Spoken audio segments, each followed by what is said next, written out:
Howdy, and welcome back to You've Got People Problems, the podcast where we tackle the leadership challenges that no one wants to talk about, but every business faces. I'm your host, Mel Ortiz with Activate Human Capital Group. Today's conversation is with Tim Salveson. You'll hear more about his background as we get into the episode, but what stands out most is his experience building and scaling an IT services company, and how often what looks like a technology issue is really a people or process problem. In this conversation, we talk about why technology issues are often training or process gaps, and the role of clear expectations and accountability in getting the value we want from the technology and tools we invest in. If you know your investment in this space is underperforming, then this one's for you. Let's get to it. Howdy, and welcome to You've Got People Problems. This week, I am very excited to speak with Tim Salveson, who I've known. I don't know, Tim, we were maybe 10-ish when we met. Yeah. So well over 35 years, 30, so long time. Amazing. Well, thank you for being here. You have such a cool company, and I know you're getting ready to do a bigger marketing push because so much of your business has really just been word of mouth. So I'd love for you to introduce your team, what you do, and then we're going to jump into our topic, which is around why technology problems are often actually people problems. So tell us a little bit about TRS. Yeah, absolutely. So TRS Consulting is an IT and MSP managed service provider where we provide end-to-end support for small, medium-sized businesses. The company was founded in 2004 and pretty much has organically grown over the years. And right now we are headquartered in Incline Village, Nevada. We have offices in Sparks, different areas in the Bay Area, Idaho, and sprinkled around other areas in the U.S. So again, we, as far as the management side, on our MSP scale, we will manage everything from end to end, whether it's office build outs, whether it is software development, just end user support, pretty much everything from end to end. Again, we still have clients that I've had since 2004. So, I mean, our client base can range from, a handful of employees to our largest clients are over 2,000 employees. Amazing. Do you have an industry that you especially like to serve or one that you found is not your favorite? Well, government work is not my favorite. For us personally, I really, really enjoy various different professional services spaces. Financial services, biotech is extremely exciting. We're heavy into biotech and medical devices. Just what they are developing and what is coming down the pipeline, especially with AI and how much more they're able to do from a sequencing standpoint. Things that they can get done now in a week that used to take a year to sequence. It's just the things that they're developing. It's amazing to see. And to be a partner along for that ride is exciting. Absolutely. Yeah. I would say ours is probably automotive. We worked at one point with 270 Acura dealerships nationwide, Wow. And the car dealership space is a totally different animal. So I love the variety of lots of different industries, and some of them are just not my favorite. Oh yeah, no, absolutely, and yeah, we've dealt with the auto industry and stuff too, and it's you get your own unique IT related issues at each different industry, and when you're dealing with automotive or even veterinary, like the computer issues and stuff that you can sometimes run across there, you take a look at a computer and you see it covered in hair, fur, or grease, and you go, okay, maybe this has something to do with the noise you're hearing out of your computer. Crazy. Yeah. I have a good friend that runs a veterinary practice in Nebraska, and I am picturing their office going, yeah, I could see that. Yep. So you guys do so much more than a typical MSP. So many of the managed service providers are like, yes, we help you get new computers, set them up, make sure they're working, that the printers are connected. But if you guys are doing software development and support and some AI integrations, that's a big expansion from a lot of the typical boxes of offerings. Yeah, when I first got into IT, it was generally IT consulting at first. So and as I guess our skill sets continued to grow, we realized that we could provide services in a lot of different areas. And one of the reasons like we actually excelled in all these various different areas is the staff and people that we had on board had the ability to put things in terms that the end user and client could understand. So, in a more layman's term versus like sometimes speaking over their head. So we really, because of the type of staff we have, we were able to really excel in a lot of areas. And then as an MSP, as we got our feet in the ground with various different clients and realized the inefficiencies that they had in various different areas or the needs for the different software that, it's like, okay, there isn't something out there that does what they need. It's something that we can help develop in-house, that we saw the opportunities to expand in those different areas. Very cool. Well, if you're listening because you know Tim and you don't know me, my name is Mel Ortiz and I am the host of this podcast. My jam is people problems and not the like HR compensation handbook problems, but like you have a family owned business and the next generation leader that's coming up may not be the right fit, or we have employee engagement issues that are costing us money in the business, or we have just too many resumes to sort through. We need to figure out how do we interview just the top 10 candidates that are the right fit. So very kind of strategic people issues, I guess. And I've been doing this for 20 years and I love it. So digging into all these different industries and figuring out where are the people problems that keep our partners, say the vendors that we bring on to support us, what do you run into is really what I was hoping to dig into today. So talk to me a little bit about, you're starting with a new client and you're going in to evaluate how you'll best support them. What people issues do you run into that are sometimes thought of as technology issues or just not clear to the owner that it might be a people issue? Yeah, I would think so. The first thing that we do when we go into work with a new client is we do an IT due diligence audit, and that goes in and we audit all of the technologies that they have adopted within their organization, and we also look at all of their existing workflows within their organization for their processes and procedures and things that they do. And really quickly with a lot of people are always complaining about their software. This doesn't work properly. This doesn't get done. This is out of date. These customer profiles in the CRM are always not, the data is inaccurate. So I'm having to keep my own external notes somewhere else. And in turn, what we find out is that there was inadequate training with these technologies. So people actually weren't trained on it properly. So upon onboarding, people go, okay, hey, I know I need to get this done. I'm going to come up with my own way to get it done, whether that's in the software that that's been provided for them, or again, they from like shadow IT perspective, they adopt their own technologies to get their job done. And tell me this term. Pause there for a second. Shadow IT. I don't know that I know this term. Okay, so shadow IT, in shadow IT software is, say we've developed and rolled out company-wide specific software for our workflows to complete our tasks, complete our jobs.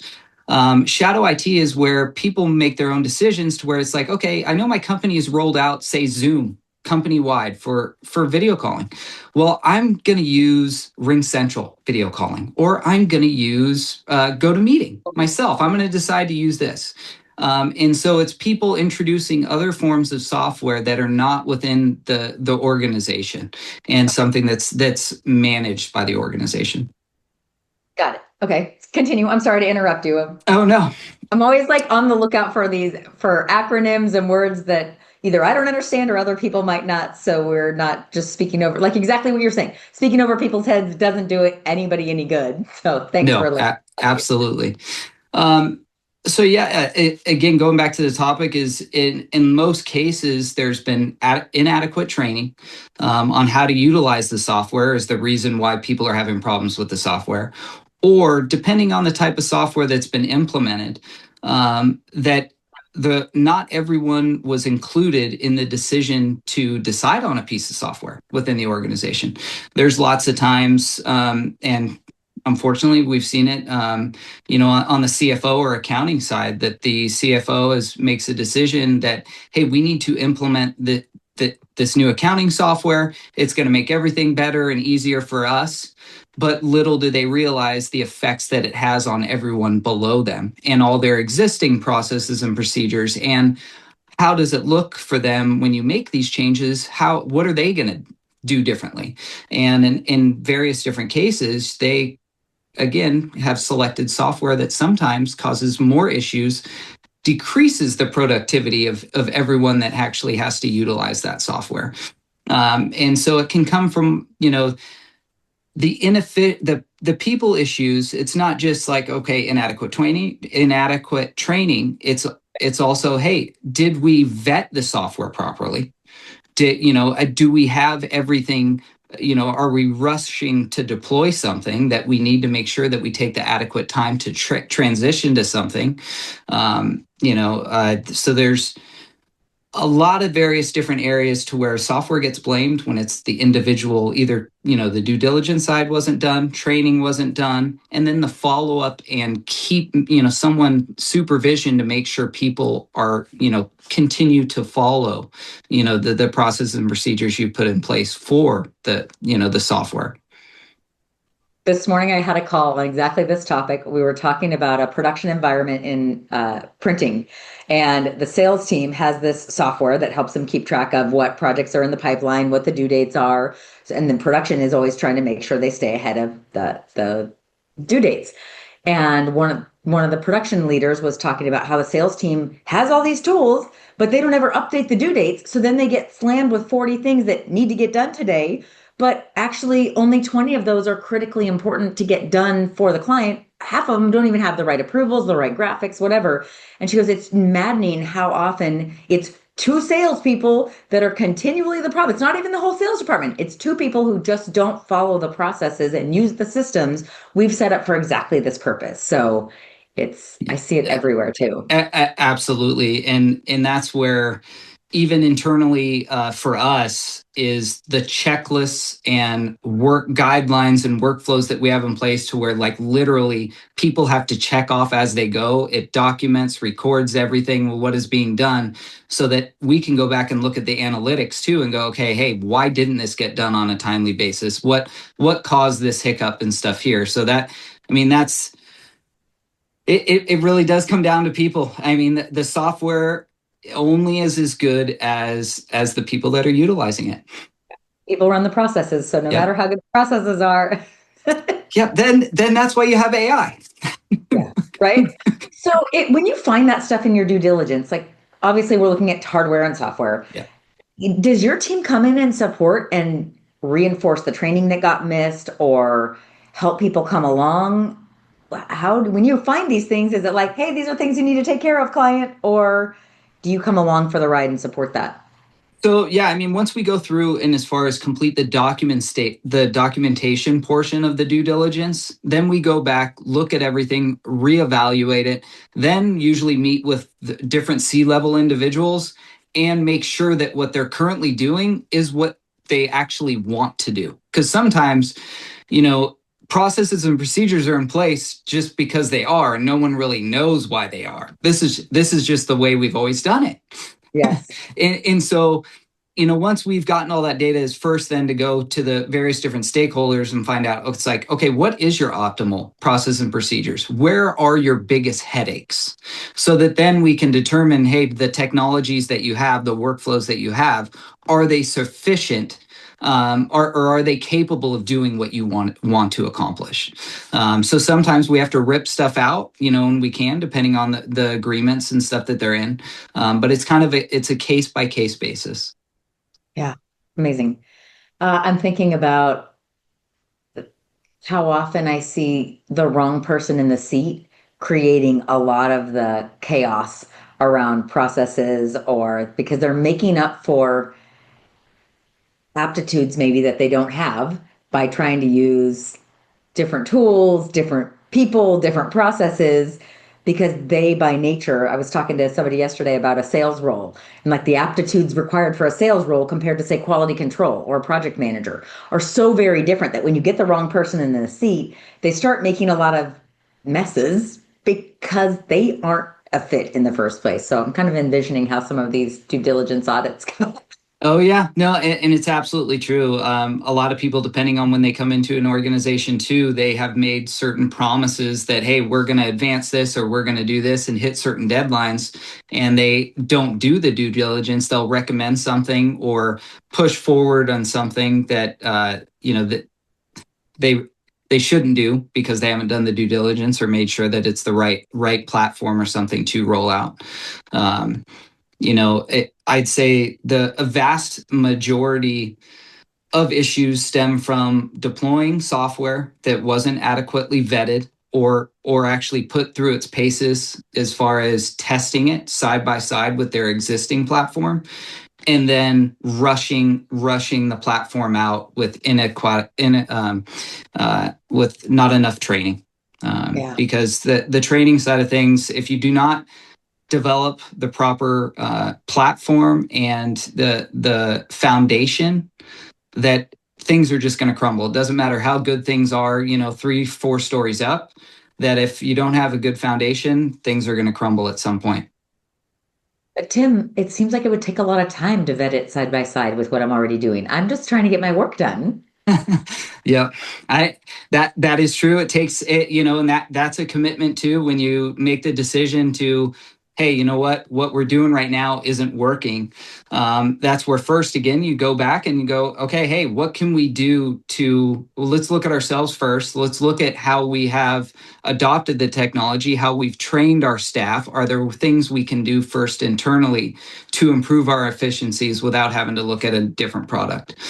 And then if for some reason you have to go out and look at that other product, you have to be committed to take the time that's necessary to truly vet it out. Otherwise, you're wasting money, not only in the cost of whatever the platform is, but in operational costs.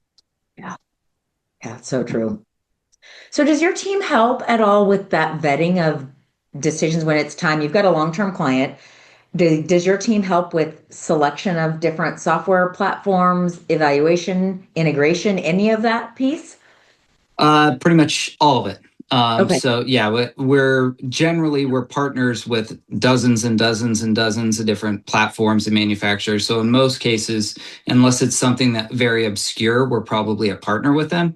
Okay. And yes, we have, for all of our clients, we'll set up cloud, virtual environments to where we are able to test all the various different products, be able to provide them all the feedback, give them access to something for several months to be able to test it, against their existing data and everything, so that we can ensure if we're going to move forward with a platform that it's been put through its paces. Okay. Also a huge differentiator from a typical MSP from what I've seen and experienced. Yeah, and I think that's why we've had so much organic growth, is because of the quality of services that we've provided. I think are exceptional, to where that's, as an MSP, we're not just, hey, we're a vendor, we're here to manage your IT. We are true partners. This is, you succeed, we succeed.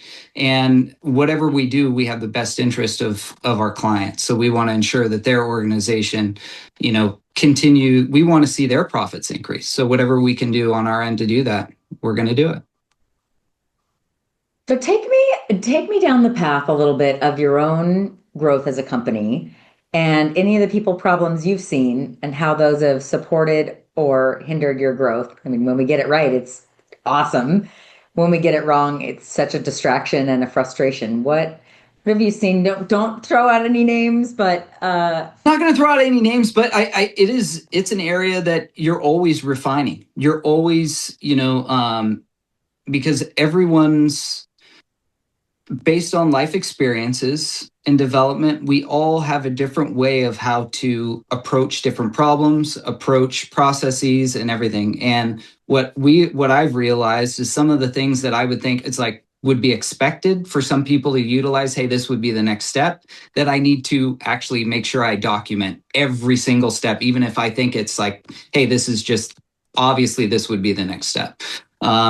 because it's obvious to you, but not to them. Correct. Correct. So, I think over the years, the biggest thing is that to attention to detail on us. What I would say for someone is going to go on site and do an on-site service repair for something, and we'd have a checklist, say that was 10 checklist items long, all the various different things to check. That list has probably grown to like 30, because some of the things that, again, depending on what you're doing, that we want to ensure we've checked all these various different things before you leave their property or their office. And again, that's because some of the things that I would think, oh, it's like, okay, hey, if you're working on this, you would know you probably should check that. And I've realized in all those areas, you have to have it documented. You have to have it listed that you need to do these things. So it's making sure that our document management system is more robust. And even for us, for improving our efficiencies and everything internally, is continuing to improve just our knowledge base articles. Part of our process is every time someone is working and doing something, they complete a ticket. If they did a function or the solution that they had was something new that we haven't documented yet for that client, that basically a knowledge base article is added at that point, and it's linked to the individual within our system. And so we're all constantly trying to improve the ability for us to be more responsive, be able to have access to all the documents in our knowledge base much more quickly and easily accessible, so that we can improve our efficiencies and how quickly we resolve a problem for a client. I'm building in my head, I use this tool called Predictive Index a lot, that is a template for like, what's the ideal candidate for any given role. And I'm sort of, as you're talking, I'm building this profile in my head, like super high detail orientation, patient enough to follow through on the processes, really good at documentation, and really compliant with company policies, because there are a lot of people who are not wired that way. They're like, yeah, those checklists are for everybody else. That knowledge base, I'll do that later. Then Yeah. it's weeks later and it hasn't gotten written and it's on their list. And Yeah, and we deal with that constantly, and so that's also, as I guess as a business owner, you can't set people up for unreal expectations too. Like, if I know someone's limitations or what they're capable of, it's my job to not put them in a situation or a scenario to where I expect them to do something I know they may fail in. So that's where the checklist, the documentation, other things to be able to provide them that guidance to get that end result that I want is so important. So as a business owner, it's my job to ensure that I make sure that I put staff members and employees in situations to where I know they're going to excel, or I have the documentation there to ensure they do. and have you had good success when you find somebody who isn't set up to succeed? Have you had any opportunities or successes redeploying that person inside the business, or do we usually have to free up their future? um, I do everything I can to, go back, sit down with the individuals and go, okay, hey, you were provided this, we needed to, you're provided all this information, where was the disconnect? And because again, that's something, everyone's brain works differently. From my standpoint, I'm like, hey, this is obvious, but I need to understand how they comprehend information, how they process data, so that I can also then go back and improve how my delivery is for those various different tasks and stuff to different people. I mean, there's cases where, hey, things just don't work out, but if the individual cares, they improve and things work out. It really comes down to, also the staff members' desire to be successful, whether they're there just to be there or they want to be part of the company and grow. Yeah. Have you had any instances where you've taken someone from like a technician role and put them in dispatch or in marketing or sales because you realized their aptitudes were not well aligned? I definitely not necessarily well aligned. I underestimated, in a couple instances, underestimated their abilities, to where they were brought in for one position, and I quickly realized, based on their dedication, their hard work, that I'm like, this person needs to be elevated. And so in most cases, we've had in some cases we've had a couple shifts where people moved up to even a assistant manager or other positions where sometimes you realize, okay, hey, once they're there, they're not really the managerial type, and so we need to make shifts and things and stuff too. But yeah, that's again, that is definitely part of running a business, and that's where I think for myself, where to be a successful business owner, you really have to understand people in general, not just your employees, but there's so much psychology in being able to understand how each employee processes data, processes everything, so that if I'm trying to deliver any type of message, that I put it in terms that they will be able to understand and process. Yeah. There's one of our company core values is meet them where they are. Yeah. And it's like, use the words that resonate with them. Like some people are really competitive, make it a game. Some people who are really collaborative, make it a request. And it seems time consuming and energy consuming for a leader to do that. But God, the value for time that you get out of that person, if you meet them where they are, is so beneficial. Like, I like a lot of these tools. Like I worked at Gallup for years, and the Gallup Strengths Finder is really good. The predictive index is great. It's just like, tell me what to do. I may not know intuitively. Some leaders just get it, and some leaders need the cliff notes. And either way is okay, but we're all hopefully continually striving to say it their way. So like, oh yeah, got it. I'm on it. Yeah. Just didn't get it before. Yeah. Yeah. No, absolutely. Okay, so any other people technology problems that come to mind as you think through client interactions? I'd other little, I would say in some of the other things with deploying various different technologies, that the ownership of who owns, the deployment sometimes is not really assigned properly. So, even from the get-go, something can be deployed. People have gone through the proper training and various different things, but once the deployment has completed, that no one really has ownership of maintaining that and ensuring that it continues to be utilized properly, continues to enhance that platform and things. So, or the other thing is, one person is that gatekeeper. And then that employee leaves and no one knows how anything is set up and what they're supposed to do. The keys to the kingdom, walk out the door. Yeah. And then people stumble along for years until they get to a point. It's like, we have to make some changes here, but no one has any idea how anything is set up and configured. That's interesting. I've started doing this process called utility audit for this predictive index tool, because so many clients use it. Some of them are my clients. They're like, I don't know, 700 other providers that support predictive index. And I so often come in and I'm like, you are using 10% of what this thing can do, and you're paying the same as if you were getting 100% out of it. And so I'm a big fan of whatever software tools it is, because it's the same across all these tools. Like, you're just scratching the surface when you're already paying for the whole darn thing usually.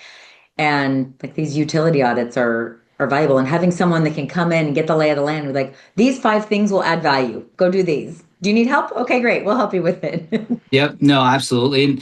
And again, the SaaS industry and the software industry is changing so much and so quickly that people need to have ownership of the particular software too, so that they stay up to date on what is changing. I mean, people are releasing updates and new features to things on a weekly basis almost. And there can be things in those updates and stuff that could dramatically improve your efficiency too. So it's making sure that, hey, people in your organization, it's their job to stay on top of these things, whether it's attending a monthly webinar, whether it's a quarterly call with your vendor or whoever it is, to find out what their roadmap is, what is going to happen here in the future, so that we can ensure that we're prepared for it, that you don't get a notice, hey, this is end of life, we're discontinuing this software in 3 months. And you're like, what? Yeah. It's interesting. One of my favorite topics is around how we can give someone responsibility, but they have to take ownership of that responsibility. Ownership is something you have to take and you have to hold and engage in. And so much of our work is around measuring engagement and figuring out what the gaps are between people and that psychological ownership, because usually there's simple things like, I didn't even know that was my job, clear expectations, or I didn't have the resources I needed, or no one made me feel like this was important in the first place. So it didn't occur to me that so much was riding on this.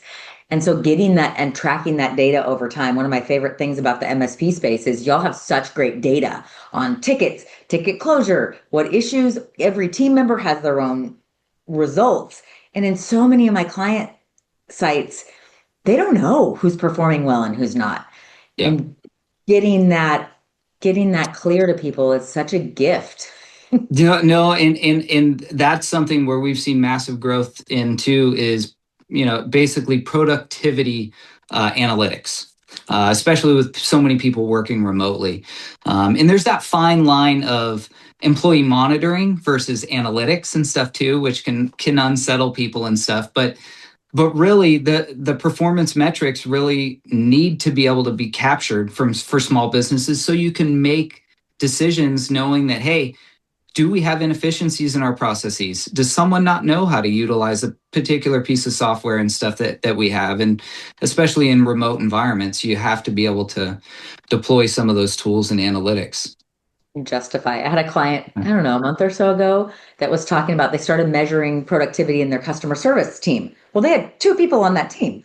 And when they started looking at the differentiation, they went, oh, employee one is handling 10x the items that employee two is handling. And employee two looked at that and went, you don't need me. What am I doing here? And Yeah. left. Said, I'm not adding enough value.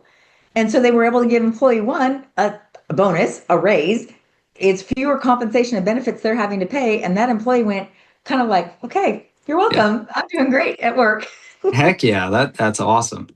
It was No, a and, really and good. no, I know that's a great story. And that all small businesses need to be able to have those analytics to be able to make those decisions, which a lot of small businesses don't. And they haven't, as you mentioned, they haven't defined those roles because a lot of people wear a lot of hats, especially in a small business or a startup as something's going. Well, I'm wearing 10 different hats. Like how, what things really aren't defined right now.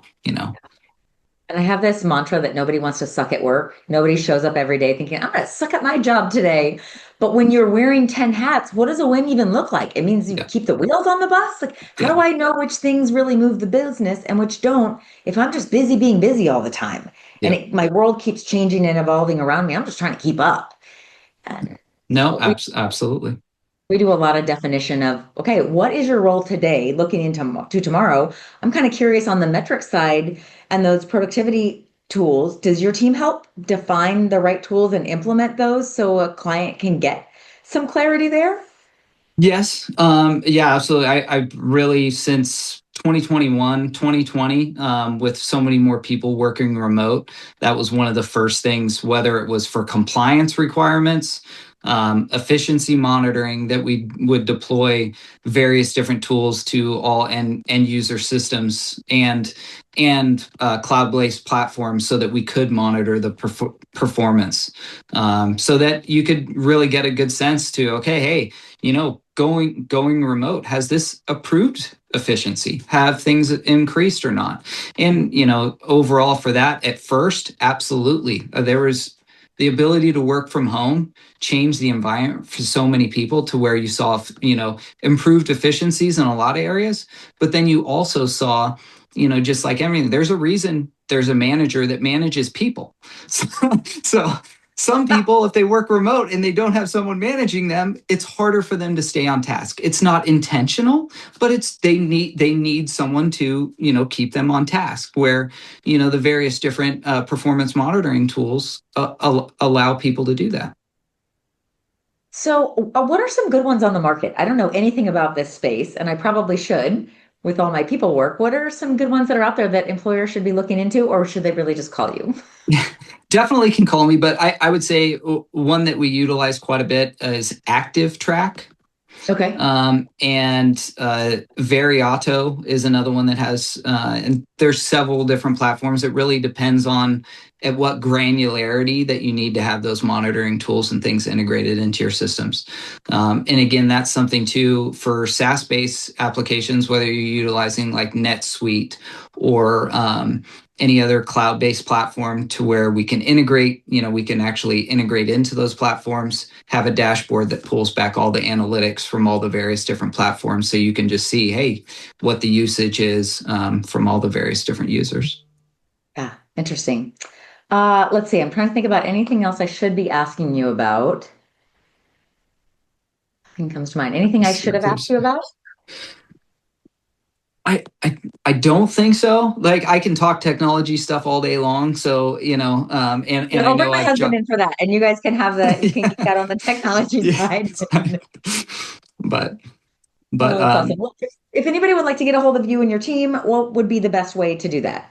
Yeah, best way to reach us, you could go to our website, trsit.com, and reach us on the contact form there, or feel free to email info@trsit.com. Awesome. Well, Tim, thank you for your time and your friendship. And I'm looking forward to see you guys grow as you start making that investment. Awesome. Thank you very much. I enjoyed this. Okay. Have a good day. You too. Bye. Well, that's a wrap on this episode of You've Got People Problems. If you got something out of the conversation, make sure to subscribe, leave us a review, and share it with the other leaders in your network, because let's face it, we all have people problems. You can watch full episodes on YouTube or listen on your favorite podcast app. But either way, thanks for listening, and we'll see you next time.